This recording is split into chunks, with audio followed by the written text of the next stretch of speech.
नमस्कार। ज्योतिष परामर्श केंद्र जागेश्वर धाम के YouTube चैनल पर आपका स्वागत है। मैं हूं ज्योतिषी भुवन चंद्र पांडे। प्रिय दर्शकों, आज की वीडियो का विषय कल की वीडियो से आगे बढ़ाने का है और इसमें है मंगल ग्रह 7वें भाव से 12वें भाव तक आपको आपकी जन्म कुंडली में किस प्रकार के फल देते हैं। पिछली वीडियो में हमने आपको बताया था कि जन्म कुंडली में मंगल का दोष तो होता नहीं है, परंतु गाहे बगाहे या कहीं भी किसी ज्योतिषी द्वारा आपको मंगल का दोष बताकर बहुत भारी मात्रा में डरा दिया जाता है, जबकि उतनी बड़ी मात्रा में मंगल का दोष होता नहीं है। और अगर मंगल का दोष होता है तो किस तरह से वह परिभाषित किया जा सकता है वो हम आपको संक्षिप्त रूप में यहाँ बता दे रहे हैं। और हाँ, आज ये एक बात और महत्वपूर्ण है कि इस वीडियो के अंत में हम आपको आपकी जन्म कुंडली में मंगल यदि अरिष्टकर है और कमजोर है तो उसे स्वयं ठीक करने का उपाय बताएंगे। हाँ, आपने पिछली वीडियो देखी थी और यह वीडियो आप नहीं देखना चाहते कि आप केवल उपाय देखना चाहते हैं, पिछले भाव में ही आपका मंगल था, आप निदान करना चाहते हैं, तो इस वीडियो को स्किप करके सीधे अंत में उपाय देख सकते, अन्यथा आप पूरी वीडियो भी देख सकते हैं, कोई दिक्कत नहीं है। और यदि आप इसमें इंटरेस्टेड नहीं है तो बाध्यता भी नहीं है, केवल आनंद ले सकते हैं। चलिए चलते हैं 7वें भाव में छोड़ के 8वें भाव में मंगल किस प्रकार के शुभ फल देते हैं, क्योंकि 7वें भाव के शुभ फल आपने पिछली वीडियो में जान लिए थे। किसी भी जातक की जन्म कुंडली में या आपकी जन्म कुंडली में यदि मंगल अष्टम भाव में है, पहले तो उसे मांगलिक दोष का आपको डर दूर हो जाना चाहिए, परंतु 8वें भाव में मंगल क्या करता है यह जानकारी आपको अवश्य होनी चाहिए।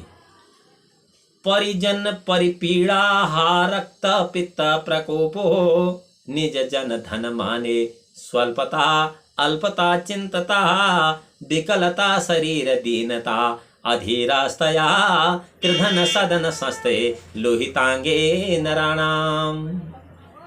परिजन परिपीड़ा रक्त पित्त प्रकोप हो, यदि मंगल अष्टम स्थान में है तो आत्मा जनों को, अपने आत्मजनों के वर्ग को दुख होता है। ऐसी स्थिति में रक्त और पित्त का जोर होता है, अपने जन और अपने मन की स्वल्पता होती है, आत्मबल शून्य हो जाता है, अत्यधिक चिंता होती है, शरीर क्षीण और दुखित हो जाता है, दीनता और अधैर्य से युक्त हो जाता है। अर्थात अष्टम भाव में मंगल नाना प्रकार के मानसिक और शारीरिक कष्ट दे देता है, इसलिए मंगल को अष्टम भाव में अनिष्टकर कहा गया है। अन्यथा मंगल दोष जैसा कोई ऐसा विशेष बीमारी इसमें होता नहीं है। 9वें भाव में यदि आपकी जन्म कुंडली में या किसी भी जातक की जन्म कुंडली में मंगल है तो उसके लिए पुराने ज्योतिष के जो प्रवर्तक ऋषि हैं उनका कहना यह है कि पापेरेति स्यात् कलह स्वकीय रुद्रे अग्निवैभव वैपरीतम कांति क्षयश्चापि हुए नराणां भूनंदने धर्म निकेतनस्ते। यदि भूनंदन धर्म निकेतन में है, अर्थात मंगल 9वें भाव में है, तो ऐसे समय में नाना प्रकार की बुद्धि में पाप उत्पन्न हो जाते हैं, स्वजनों से विरोध हो जाता है, लड़ाई हो जाती है, चित्त में उद्वेग हो जाता है, ऐश्वर्यहीन हो जाता है जातक और अत्यंत दुखी हो जाता। यह 9वें भाव में गोचर वशात यदि मंगल संचरण करे तब के फलाफल हैं। यदि आपकी जन्म कुंडली में मंगल 9वें भाव में है तो आपको यह फलादेश उस पर इंप्लीमेंट नहीं करना चाहिए। किसी विज्ञ ज्योतिषी को अपनी कुंडली का अवलोकन करा लेना चाहिए ताकि आपको गणितागणित शुभ और श्रेष्ठ निदान मिल सके। यही ज्योतिष का एक अपना टारगेट जिसको हम कह सकते हैं है कि आपको या किसी भी जातक को सरल और सुव्यवस्थित और सुलभ निदान प्राप्त हो सके, क्योंकि ज्योतिष बार बार कहते हैं फल कथन का नहीं बल्कि निदान का विषय है। 10वें भाव में यदि मंगल है तो लोग बड़े प्रसन्न हो जाते हैं।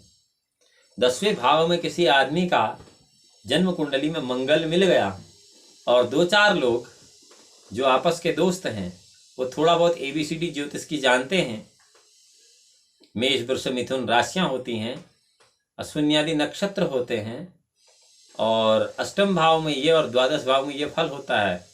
जो ऐसा इधर उधर से सुन के देख लेते हैं और उनको अगर 10वें घर में मंगल मिल गया तो बिल्कुल प्रसन्न हो जाते हैं, लगता है ऐसा इनको राज्य मिल गया। ऐसा है नहीं। जब तक आपको यह पता नहीं होगा कि ग्रह की नैसर्गिक प्रवृत्ति क्या है और दसम भाव में वह किस स्थिति में कौन से फल देता है, जो कि अनसर्टन है, बिना गणित के आप कतई नहीं बता सकते हैं, उसमें खुश होने की कोई ज़रूरत नहीं है। क्योंकि फलादेश में जैसा फल दसम भाव के लिए बताया जाता है ऐसा किसी को नहीं मिलता है। दो कारण। पहला तो आर्टिफिशियल इंटेलिजेंस का जो कैलकुलेशन है वह ज्योतिष के लिए परिपक्वता नहीं हो रखता है। दूसरा, हम लोग जो फलादेश करते हैं उनको बिना सोचे समझे कर देते हैं, क्योंकि हमें ज्योतिष के जो कॉम्प्लिकेशंस हैं उनको अच्छी तरह समझना नहीं आता है। अब 10वें भाव में यदि मंगल है तो असल में उस 10वें भाव के मंगल का क्या हाल होता है कि प्रसन्नता भूमिपतेश्च लाभो व्यापार सौभाग्य सुखन नित्यम आरोग्यता तीव्र पशुवृद्धि धरात्मजम राज्य प्रदोपपन्ने भौम। प्रसन्नता होती है यदि मंगल 10वें भाव में है तो ऐसा जातक हमेशा खुश रहता है, उसे कभी कोई तनाव नहीं होता है, उस पर राजा की कृपा दृष्टि रहती है। वो व्यापारी होता है तो व्यापार में उसे बहुत बड़ा लाभ होता है, वो देखने में भी सुंदर होता है, आरोग्यवान होता है, उसे किसी प्रकार के रोग नहीं होते हैं, ये तो निसंदेह है। और उसके पास पशुधन भी बहुत भारी मात्रा में होता है। परंतु यह केवल तब के लिए है जबकि जन्म कुंडली में मंगल अपनी उच्च मकर राशि में रुचक नाम का एक पंच महापुरुष योग बना रहा हो। यदि किसी जातक की जन्म कुंडली में रुचक नाम का पंच महापुरुष योग नहीं बनता है और मंगल मृत अवस्था में है या पाप ग्रह से दृष्ट है, तो फिर इसको इसके विपरीत फल मिलेंगे, जो कि कहीं से कहीं तक इसके साथ मिलान नहीं खाते हैं। तब लोग कहेंगे कि यह सब गलत है, जबकि मंगल का फल बहुत बुरा है। परंतु प्रिय दर्शकों, यहाँ देखने वाली बात यह है कि व्यक्तिगत रूप से अपनी कुंडली का अवलोकन आपको कराना चाहिए, तभी आप उसका शुभाशुभ फल जान सकते हैं। यहाँ तो केवल मंगल के उस स्थिति के फल बताए जा रहे हैं जहां पर वो केवल उच्च स्थिति में है और जहां पर वो किसी ग्रह से दृष्टा नहीं है। 11वें भाव में यदि मंगल होते हैं तो भी लोग बड़े खुश हो जाते हैं। प्रपात तेजो विजयाभिवृद्धि शत्रु क्षयो भूमिपते प्रसाद नित्यं सुहर्तं पुत्रं कलत्र सौख्यं लाभालाभे मंगल नाम मैधे। अर्थात लाभालाभे में अगर मंगल है, लाभालाभे क्या है? 11वां भाव, आय का भाव। आय के भाव में अगर मंगल है, लाभ भाव में अगर मंगल है, गोचर वशात मंगल वहां आ गया, वर्ष कुंडली में मंगल वहां आ गया, जन्म कुंडली में मंगल वहां आ गया।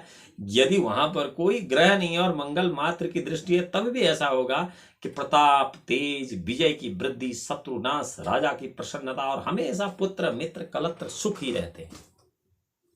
पुत्र को किसी प्रकार का रोग नहीं होता, किसी प्रकार का शोक नहीं होता, मित्र को किसी प्रकार के रोग शोक नहीं होते, पत्नी को किसी प्रकार के रोग शोक नहीं होते। यह सब तब होता है जबकि 11वें भाव में गणितागणित मंगल हो। खाली 11वें भाव में मंगल लिख देने से नहीं होगा, जैसा आजकल कई जगह हमारी दृष्टि में आता है। 12वें भाव में मंगल क्या फल देते हैं? 12वें भाव के लिए धन क्षय यस्या क्षितिपाल भीति दोषो योषधा सुखेर विषादः वाद सदा मंद जने नूनम्भ भूनंदने प्राप्त निकेतनस्थे। अर्थात भूनंदन निकेतन भाव में है। मंगल यदि द्वादश भाव में है, प्रांतीय भाव में है, इसको प्रांतीय भाव भी कहते हैं, तो वह धन का नाश करता है, राजा से भय उत्पन्न कराता है, सरकार से भय उत्पन्न कराता है, नेत्र दोष करा देता है, स्त्रियों से विवाद करा देता है और नित्य प्रति मूर्खों से लड़ाई करवा देता है। यह द्वादश भाव के उस गोचर वसात संचरण कर रहे मंगल के शुभाशुभ फल। प्रिय दर्शकों, अब आपको पता लग गया कि जन्म कुंडली में गोचर वसात या वर्ष लग्न की कुंडली में लग्न से लेकर 12 भाव तक मंगल अपने क्या शुभाशुभ फल देते हैं। पिछली वीडियो में लग्न से लेकर सप्तम भाव तक और इस वीडियो में अष्टम से लेकर द्वादश भाव तक मंगल के शुभाशुभ फलों का बखान हमने आपके सामने अपनी अल्प बुद्धि से कर दिया। अब बारी है आपको निदान बताने की। किसी भी जातक की जन्म कुंडली में या आपकी जन्म कुंडली में यदि मंगल अनिष्टकर है और इन भाव में रहते हुए अनिष्ट फल दे रहा है, तब आपको क्या करना है। धरणी गर्भ संभूतम विद्युत कांति संप्रभम कुमार शक्ति हस्तम तम मंगलम प्रणमाम्यहम। ओम क्रांग क्रीं क्रौं शभमाय नमः। इस मंत्र का जाप यदि आप सुबह शाम करते हैं, निसंदेह आपकी जन्म कुंडली का मंगल चाहे किसी भी भाव में हो, 7वें 8वें 6ठे 12वें चौथे 10वें, वह आपको परेशान करना छोड़ देगा और आप शुभ फल प्राप्त करने शुरू कर देंगे। बशर्ते बात यह है कि यह जाप आपको खुद करना पड़ेगा। पुराणों में मंगल की स्तुति इसी प्रकार की गई। धरणी गर्भ संभूतम विद्युत कांति संप्रभम कुमार शक्ति हस्तम तम मंगलम प्रणमाम्यहम। प्रिय दर्शकों, भूमिपुत्र मंगल के इस महामंत्र का जाप आपको नित्य प्रति करना चाहिए और मंगल दोष से छुटकारा पाना चाहिए। अगले वीडियो में आपको फिर से मिलते हैं। भगवान भोलेनाथ आपका परम कल्याण करें। तब तक के लिए नमस्कार।